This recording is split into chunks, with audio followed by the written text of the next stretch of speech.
నాయనా భరత, ఎందుకు ఈ విచారం? నన్ను బంధించవలసి వచ్చినందుకేనా నీకు ఈ చింత? మహారాజా, మీ దగ్గర యథార్థము దాచలేను.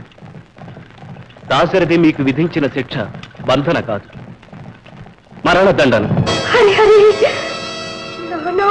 మరణదండనమా? అమ్మా శాంతిమతి, ఊరడిల్లు తల్లి, ఊరడిల్లు. గుండె రాయి చేసు. ఇక్కడ దుఃఖించి నీవు సాధించేదేముంది?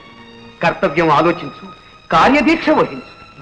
మునేంద్ర, ఆ శ్రీరాముడు భక్తవత్సలుడు అంటారే, కరుణా సముద్రుడు అంటారే, ఆ మహనీయుడు మాపై ఇంతటి కాఠిన్యం వహించుటకు కారణమేమి? నారాయణ, రాజు తలుచుకుంటే కారణాలకు కరువా తల్లి. ఆ విశ్వామిత్రునికి ఇచ్చిన మాట నిలబెట్టుకోవటానికి నీ మాంగళ్యాన్నే బలిపెట్టదలచాడా రాముడు. ఎంతటి అనర్థం!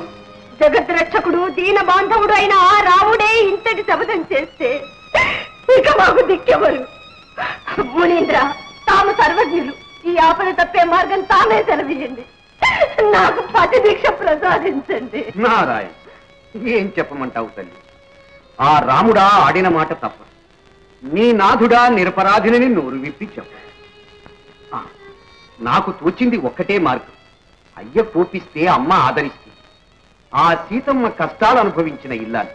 నీవు వెళ్ళి ఆ చల్లని తల్లిని ఆశ్రయించు, తప్పక శుభం జరుగుతుంది. వెంటనే పిల్లలతో బయలుదేరి అయోధ్యకు వెళ్ళి. మహాప్రసాద్. నారాయణ నారాయణ.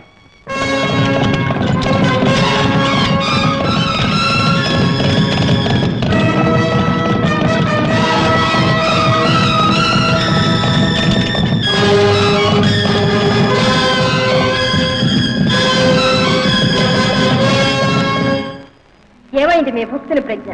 విజయం ఎప్పుడు శక్తికే. ఇప్పటికైనా అంగీకరిస్తారా? భక్తుని సహనం భగవంతునికి కూడా పరీక్ష కల్పిస్తుంది. అంతిమ విజయం అంత సులభంగా తేలదు.